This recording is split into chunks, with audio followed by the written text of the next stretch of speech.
ಇವತ್ತಿನ special recipe ಯಾವುದು ಅಂತಂದ್ರೆ ಮುಳುಗಾಯಿ ಎಣ್ಣೆಗಾಯಿ. ಇದು ಉತ್ತರ ಕರ್ನಾಟಕ ಸ್ಪೆಷಲ್ ರೆಸಿಪಿ. ಇದು ಎಣ್ಣೆಗಾಯಿ ಪಲ್ಯ ಅಂತೂ ಬೆಣ್ಣೆ ಇದ್ದಂಗೆ ಇರುತ್ತೆ. ಒಂದ್ಸಲ ಟ್ರೈ ಮಾಡಿ ನೋಡ್ರಿ, ಭಾಳ ಚೆನ್ನಾಗಿರುತ್ತೆ. ಈ ಎಣ್ಣೆಗಾಯಿಗೆ ಈ ಥರ ಮುಳ್ಳೆಲ್ಲ ಇರುತ್ತೆ. ಹಿಂದಿನ ವಿಡಿಯೋದಾಗೆಲ್ಲ ಬದ್ನಿಕಾಯಿ ಎಣ್ಣೆಗಾಯಿ ಎಲ್ಲ ಮಾಡಿ ತೋರಿಸಿದ್ದೀನಿ, ಒಂದ್ಸಲ ಚೆಕ್ ಮಾಡ್ಕೊಳ್ಳಿ. ಈ ಥರ ಮುಳ್ಳು ಬದ್ನಿಕಾಯಿ ಇದು ನಮ್ಮ ಕಡೆ ಮಾತ್ರ ಭಾಳ ಚೆನ್ನಾಗಿ ಸಿಗುತ್ತೆ. ಇದು ಹಗಲೆಲ್ಲ ಸಿಗಲ್ಲ, ಇಲ್ಲೆಲ್ಲ ಕಡೆ ಎಲ್ಲ ಬೆಂಗಳೂರು ಆ ಕಡೆ ಎಲ್ಲ ಸಿಗಲ್ಲ. ಇದು ನಮ್ಮ ಕಡೆ ಮಾತ್ರ ಬೆಳೆದಿರ್ತಾರೆ, ಜಾಸ್ತಿ ಅಲ್ಲೇ ಹೋಗೋದು. ನಮ್ಮ ಕಡೆ ಅಂತೂ ಬದ್ನಿಕಾಯಿ ಎಣ್ಣೆಗಾಯಿ ಬದ್ನಿಕಾಯಿ ಪಲ್ಯ ಎಲ್ಲ ಭಾಳ ಮಾಡ್ತೀವಿ. ಇನ್ನು ಹಬ್ಬ ಹರಿದಿನ ಅಂತೂ ಕಂಪಲ್ಸರಿ. ಶೀಗಿ ಹುಣ್ಣಿಮೆಗಂತೂ ಈ ಥರ ಬದ್ನಿಕಾಯಿ ಭಾಳ ಯೂಸ್ ಮಾಡ್ತೀವಿ. ಭಾಳ ಚೆನ್ನಾಗಿರುತ್ತೆ ಈ ಟೇಸ್ಟ್ ಮಾತ್ರ. ಆ ಬದ್ನಿಕಾಯಿಗೂ ನಾರ್ಮಲ್ ಬದ್ನಿಕಾಯಿಗೂ ಈ ಮುಳ್ಳು ಬದ್ನಿಕಾಯಿಗೂ ಭಾಳ ಟೇಸ್ಟ್ ಡಿಫ್ರೆಂಟ್ ಇರುತ್ತೆ. ಟೇಸ್ಟ್ ಕೂಡ ಡಿಫ್ರೆಂಟ್ ಆಗುತ್ತೆ. ಇದೊಂಥರ ಬೆಣ್ಣೆ ಇದ್ದಂಗೆ ಇರುತ್ತೆ, ಒಳಗಡೆ ಒಂಚೂರು ಬೀಜ ಇರಲ್ಲ. ಭಾಳ ಚೆನ್ನಾಗಿರುತ್ತೆ. ಇದು ನಮ್ಮ ಉತ್ತರ ಕರ್ನಾಟಕ ಸ್ಪೆಷಲ್ ರೆಸಿಪಿ. ಇದು ಬರ್ರಿ ನೋಡೋಣ ಹೆಂಗೆ ಮಾಡೋದು ಅಂತ. ನಮ್ಮ ವಿಡಿಯೋ ಯಾರು ಹೊಸದಾಗಿ ನೋಡ್ತಿದ್ರೆ ಪ್ಲೀಸ್ ಲೈಕ್ ಮಾಡಿ, ಹಾಗೆ ಸಬ್ಸ್ಕ್ರೈಬ್ ಮಾಡ್ಕೊಳ್ಳಿ. ನಿಮ್ಮ ಫ್ರೆಂಡ್ಸ್ ಆ್ಯಂಡ್ ಫ್ಯಾಮಿಲೀಸ್ ಕೂಡ ಶೇರ್ ಮಾಡಿ. ಇಲ್ಲಿ ಅರ್ಧ kg ಬದ್ನಿಕಾಯಿ ತೊಗೊಂಡಿದ್ದೀನಿ. ಈ ಥರ ಮುಳ್ಳು ಇರ್ತವೆ ನೋಡಿ. ಇದು ಎಷ್ಟು ಶಾರ್ಪ್ ಇರುತ್ತೆ ಅಂದರೆ ಭಾಳ ಶಾರ್ಪ್ ಇರುತ್ತೆ, ಮುಟ್ಟಕ್ಕೆ ಭಯ ಆಗುತ್ತೆ, ಅಷ್ಟು ಮುಳ್ಳಿರುತ್ತೆ. ಅದರ ಒಳಗಡೆ ಮಾತ್ರ ಒಂಚೂರು ಬೀಜ ಇರಲ್ಲ. ಇದನ್ನೆಲ್ಲ ನೀರಲ್ಲಿ ತೊಳ್ಕೊಂಬಿಟ್ಟು ಎತ್ತಿಟ್ಕೊಂಡಿದ್ದೀನಿ. ಇದನ್ನು ಸಿಪ್ಪೆ ಎಲ್ಲ ಬಿಡಿಸ್ಬೇಕಾದ್ರೆ ಸ್ವಲ್ಪ ಕಷ್ಟನೇ. ಇದು ಈ ಥರ ನೋಡ್ಕೊಂಬಿಟ್ಟು ಸಿಪ್ಪೆ ಸೂಕ್ಷ್ಮ ತೆಗಿಬೇಕು, ಎಲ್ಲ ಮುಳ್ಳು ಚುಚ್ಕೊಂಡ್ಬಿಟ್ರೆ ಕಷ್ಟ. ಅದಕ್ಕೋಸ್ಕರ ಈ ಥರ ಸೂಕ್ಷ್ಮಕ್ಕೆ ತೆಗಿತೀನಿ. ನೋಡಿ ಚುಚ್ಕೊಂಡೇ ಬಿಟ್ಟೆ ಆಲ್ರೆಡಿ. ಇದನ್ನೆಲ್ಲ ತೆಗೆದುಬಿಟ್ಟು 1/4 ಮಾಡಬೇಕು. ಈ ಥರ ನೋಡಬೇಕು ಹುಳ ಗಿಳ ಇದ್ದಾವ ಇಲ್ಲ ಅಂತ ಚೆಕ್ ಮಾಡ್ಕೋಬೇಕು. 1/4 ಮಾಡ್ಕೊಂಬಿಟ್ಟು ನೋಡಿ ಹುಳ ಏನೂ ಇಲ್ಲ. ಇದನ್ನು ನಾನು ನೀರಲ್ಲೇ ಇಡ್ತೀನಿ, ಮತ್ತು ಇಲ್ಲಾಂದರೆ ಹೊರಗಡೆ ಇಟ್ಬಿಟ್ರೆ ಕಪ್ಪಾಗಿಬಿಡುತ್ತೆ. ಅದಕ್ಕೋಸ್ಕರ ಇದನ್ನೆಲ್ಲ ಹಿಂದ್ಗಡೆ ತುಂಬ ಅದನ್ನೆಲ್ಲ ತೆಗೆದುಬಿಟ್ಟು ಸಿಪ್ಪೆ ಎಲ್ಲ ಅಷ್ಟೇ ತಗೊಂಡ್ರೆ ಸಾಕು. ಮುಳ್ಳಿರುತ್ತಲ್ಲ ಅದಕ್ಕೋಸ್ಕರ ಅದು ಸಿಪ್ಪೆ ಹಾಕೋದು ಬೇಡ, ಮುಳ್ಳಿರುತ್ತಂತ. ಈ ಥರ ನೋಡಿಕೊಂಡು ಎಲ್ಲವೂ ಇದರೊಳಗೆ ಹುಳಗಳ ಇದಾವೆಲ್ಲ ನೋಡ್ಕೋಬೇಕು. ಹುಳ ಇಲ್ಲ ಅಂದರೆ ಆ ಥರ ನೀರಲ್ಲೇ ಹಾಕಿ ಹಾಗೆ ಹೊರಗಿಡಕ್ಕೆ ಹೋಗಬೇಡಿ, ಕಪ್ಪಾಗುತ್ತೆ. ಇದನ್ನು ಎಲ್ಲ ನೀರು ಹಾಕಿ ಎತ್ತಿಟ್ಕೊಂಡ್ಬಿಟ್ಟು ಒಂದು ಬಟ್ಟೆಯಲ್ಲೇ ಒರೆಸ್ಕೋಬೇಕು. ಯಾಕಂದರೆ ಇದು ಎಣ್ಣೆಲಿ ಫ್ರೈ ಮಾಡಬೇಕಲ್ಲ, ಅದಕ್ಕೋಸ್ಕರ ಬಟ್ಟೆಲಿ ನೀರೆಲ್ಲ ಇದ್ದರೆ ಸಿಡಿದ್ಬಿಡುತ್ತೆ. ಅದಕ್ಕೋಸ್ಕರ ಈಗ ಎಣ್ಣೆ ಫ್ರೈ ಮಾಡೋಕ್ಕಿಂತ ಮುಂಚೆ ಫಸ್ಟು ನಾವು ಇಲ್ಲಿಗೆ ಮಸಾಲೆ ಬೇಕಾಗಿರೋದು ಹುರ್ಕೊಳ್ಳೋಣ. ನಾನಿಲ್ಲಿ 2 ಟೇಬಲ್ ಸ್ಪೂನ್ ಆಗಷ್ಟು ಬಿಳಿ ಎಳ್ಳು ತೊಗೊಂಡಿದ್ದೀನಿ. ಕಪ್ಪೆಳ್ಳು ತೊಗೋಬೋದು, ತೊಂದರೆ ಇಲ್ಲ. ನಾನು ಬಿಳಿ ಎಳ್ಳು ತೊಗೊಂಡು ಮಾಡ್ತಾಯಿದ್ದೀನಿ. ಹಾಗೆ ಇಲ್ಲಿ ಶೇಂಗಾ ಹುರಿದಿದ್ದಿತ್ತು, ಅದಕ್ಕೋಸ್ಕರ ಅದನ್ನೇ ಹಾಕ್ಕೊಂಡಿದ್ದೀನಿ. ಹಾಗೆ ಒಂಚೂರು ಕೊಬ್ಬರಿ ಬೇಕು. ಕೊಬ್ಬರಿ ಏನು ಹುರಿಯೋ ಅವಶ್ಯಕತೆ ಇಲ್ಲ, ಶೇಂಗಾ ಮಾತ್ರ ಹುರಿದಿರಬೇಕು. ನಾನಿಲ್ಲಿ ಆಮೇಲೆ 2 ಬೆಳ್ಳುಳ್ಳಿ ಸಿಪ್ಪೆ ಇದ್ರೂ ನಡೆಯುತ್ತೆ, ತಗೊಂಡ್ರೂ ನಡೆಯುತ್ತೆ. ಸಿಪ್ಪೆ ಬಿಡಿಸ್ಕೊಂಡು ಹಾಕ್ಕೊಂಡಿದ್ದೀನಿ. ಇದನ್ನ ಗ್ರೈಂಡ್ ಮಾಡ್ಕೊಂಬಂದಿದ್ದೀನಿ. ಅದೇ ಕಡಾಯಿಗೆ ನಾನಿಲ್ಲಿ ಒಂದು ಅರ್ಧ ಬಟ್ಲಾಗಷ್ಟು ಎಣ್ಣೆ ತೊಗೊಂಡ್ಬಿಟ್ಟು ಅದನ್ನ ಬದ್ನಿಕಾಯಿ ಹೆಚ್ಚಿಟ್ಕೊಂಡಿದ್ವಲ್ಲ ಅದನ್ನ ಒರೆಸ್ಕೊಂಡಿದ್ದನ್ನ ಅದನ್ನು ಕೂಡ ಇದನ್ನ ಎಣ್ಣೆ ಫ್ರೈ ಮಾಡ್ತಿದ್ದೀನಿ. ಎಣ್ಣೆಗಾಯಿ ಪಲ್ಯಗೆ ಫ್ರೈ ಮಾಡಿದ್ರೇ ಟೇಸ್ಟ್ ಚೆನ್ನಾಗಿ ಬರೋದು. ಈ ಥರ ಫ್ರೈ ಮಾಡ್ಕೊಳ್ಳಿ ಫಸ್ಟು. ಏನೇ ಬದ್ನಿಕಾಯಿ ಎಣ್ಣೆಗಾಯಿ ಮಾಡ್ಬೇಕಂದ್ರೆ ಈ ಥರ ಫ್ರೈ ಮಾಡ್ಕೊಳ್ಳಿ, ಚೆನ್ನಾಗಿರುತ್ತೆ ಟೇಸ್ಟು. ಇದೆಲ್ಲ ಆಗಿದೆ ನೋಡಿ, ಸ್ವಲ್ಪ ಅರ್ಧಂಬರ್ಧ ಬೆಂದಿರುತ್ತೆ, ಅಷ್ಟಾದರೆ ಸಾಕು. ಇಷ್ಟು ಬೆಂದಿದ್ರೆ ಸಾಕು. ಇದನ್ನ ಒಂದು ಪ್ಲೇಟಲ್ಲಿ ಎತ್ತಿಟ್ಕೊತಿದ್ದೀನಿ. ಇದೇ ಎಣ್ಣೆಯಲ್ಲಿ ಒಗ್ಗರಣೆ ಹಾಕೊಳ್ಳೋಣ ಇವಾಗ.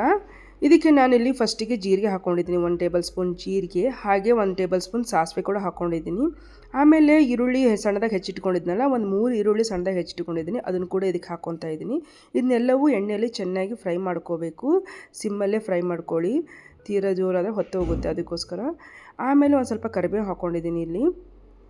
ಇದನ್ನು ಕೂಡ ಎಣ್ಣೆಗೆ ನೀಟಾಗಿ ಫ್ರೈ ಮಾಡ್ಕೋಬೇಕು. ಹಾಗೆ ನಾನಿಲ್ಲಿ ಟೊಮೆಟೊ ಹೆಚ್ಚು ಹಾಕ್ಕೋಬೋದು, ನಾನು ಇಲ್ಲಿ ಟೊಮೆಟೊ ಪೇಸ್ಟ್ ಮಾಡಿ ಹಾಕ್ಕೊತಿದ್ದೀನಿ. ಟೊಮೆಟೊ ಪೇಸ್ಟ್ ಮಾಡಿ ಹಾಕ್ಕೊಂಡ್ರೆ ಗ್ರೇವಿ ಚೆನ್ನಾಗಿ ಬರುತ್ತೆ ಅನ್ನೋದಕ್ಕೋಸ್ಕರ ಅಷ್ಟೇ ಟೊಮೆಟೊ ಪೇಸ್ಟ್ ಇಲ್ಲಿ ಹಾಕ್ಕೊಂಡಿದ್ದೀನಿ. 2 ಟೊಮೆಟೊ ಮಿಕ್ಸಿ ಮಾಡಿ ಹಾಕ್ಕೊತಿದ್ದೀನಿ ಅಷ್ಟೇ, ಬೇರೆ ಏನೂ ಹಾಕಿಲ್ಲ ಇದಕ್ಕೆ. ಇದನ್ನು ಕೂಡ ಎಣ್ಣೆಯಲ್ಲೇ ನೀಟಾಗಿ ಎಣ್ಣೆ ಬಿಡ್ಕೊಳ್ಳೋ ಮಟ್ಟ ಫ್ರೈ ಮಾಡಬೇಕು. ಇದಿಷ್ಟೆಲ್ಲ ನೋಡಿ, ಈಗೆಲ್ಲ ಎಣ್ಣೆ ಬಿಟ್ಕೊಂಡಿದೆ. ಇಷ್ಟೆಲ್ಲ ಫ್ರೈ ಆದಮೇಲೆ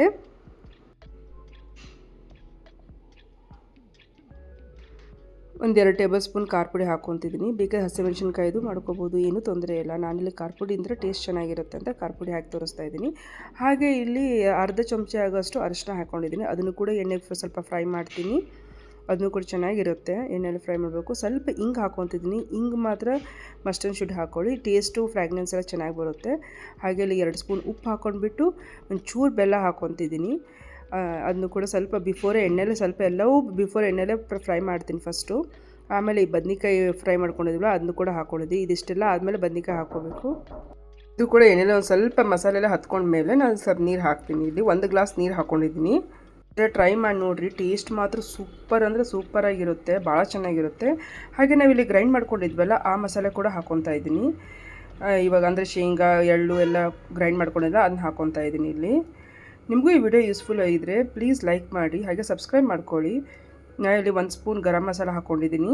ಗರಂ ಮಸಾಲ ಮಾತ್ರ ಕಂಪ್ಲೀಟ್ಲಿ ಆಪ್ಷನಲ್ಲು, ಬೇಕಂದರೆ ಹಾಕೋಬೋದು, ಇಲ್ಲಾಂದರೆ ಇಲ್ಲ. ಹಾಗೆ ಟೇಸ್ಟ್ ಕೂಡ ಚೆನ್ನಾಗಿರುತ್ತೆ. ನಾನಿಲ್ಲಿ 1 ಸ್ಪೂನ್ ಗರಂ ಮಸಾಲೆ ಯೂಸ್ ಮಾಡ್ಕೊಂಡಿದ್ದೀನಿ. ಇದೆಲ್ಲ ಹಾಕಿದ ಮೇಲೆ ಒಂಚೂರು ಕುದಿಯಕ್ಕೆ ಬಿಡೋಣ. ಲಿಡ್ ಮುಚ್ಚಿಬಿಟ್ಟು ನೋಡಿ ಇವಾಗ ಕುದ್ದಿದೆ. ಒಂದು 5 ನಿಮಿಷ ಕುದ್ರೆ ಸಾಕು, ಬೇಗ ಬೆಂದ್ಬಿಡುತ್ತೆ. ಅರ್ಧ ಎಣ್ಣೆಲೆ ಬೆಂದ್ಬಿಟ್ಟಿರುತ್ತಲ್ಲ, ಸೊ ಬೇಗ ಬೆಂದ್ಬಿಡುತ್ತೆ. ನೋಡಿ ತೋರಿಸ್ತೀನಿ ನಾನು ಹೆಂಗೆ ಬೆಂದಿದೆ ಅಂತ. ಎಷ್ಟು ಸಾಫ್ಟಾಗಿ ಆಗಿದೆ ನೋಡಿ.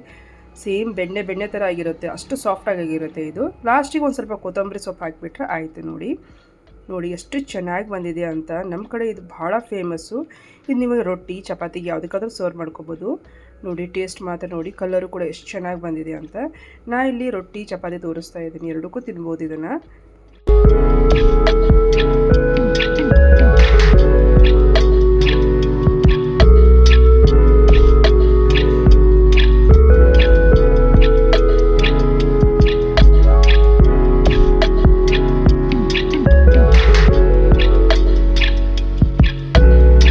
ರೊಟ್ಟಿ ಕೂಡ ಎಷ್ಟು ಸಾಫ್ಟ್ ಆಗಿದೆ. ನಿಮ್ಮ ಹಿಂದಿನ ವಿಡಿಯೋದಲ್ಲಿ ರೊಟ್ಟಿ ಇದೆ ರೆಸಿಪಿ ಕೂಡ ತೋರಿಸಿದ್ದೀನಿ, ಒಂದ್ಸಲ ಹೋಗಿ ಚೆಕ್ ಮಾಡ್ಕೊಳ್ಳಿ. ನೋಡಿ ಬದನೆಕಾಯಿ ಮುರಿತಾ ಇದ್ರೆ ಬೆಣ್ಣೆ ಥರ ಆಗಿದೆ ನೋಡಿ, ಅಷ್ಟು ಸಾಫ್ಟಾಗಿ ಆಗಿದೆ. ತೀರಾ ಮೆತ್ತಗೂ ಆಗಿಲ್ಲ, ತೀರಾ ಹಾರ್ಡೂ ಇಲ್ಲ, ಅಷ್ಟು ಚೆನ್ನಾಗಿದೆ ನೋಡಿ. ಒಂದ್ಸಲ ಟ್ರೈ ಮಾಡಿ, ಹೇಗೆ ಬಂತಂತ ಕಮೆಂಟ್ ಮಾಡಿ. ನಿಮಗೂ ಈ ವಿಡಿಯೋ ಇಷ್ಟ ಆಗಿದ್ರೆ ಪ್ಲೀಸ್ ಲೈಕ್ ಮಾಡಿ, ಹಾಗೆ ಸಬ್ಸ್ಕ್ರೈಬ್ ಮಾಡ್ಕೊಳ್ಳಿ. ನಿಮ್ಮ ಫ್ರೆಂಡ್ಸ್ ಆ್ಯಂಡ್ ಫ್ಯಾಮಿಲೀಸ್ ಕೂಡ ಶೇರ್ ಮಾಡಿ. ಮತ್ತೆ ಸಿಗೋಣ ಇನ್ನೊಂದು ಹೊಸ ರೆಸಿಪಿದೊಂದಿಗೆ. Thank you for watching.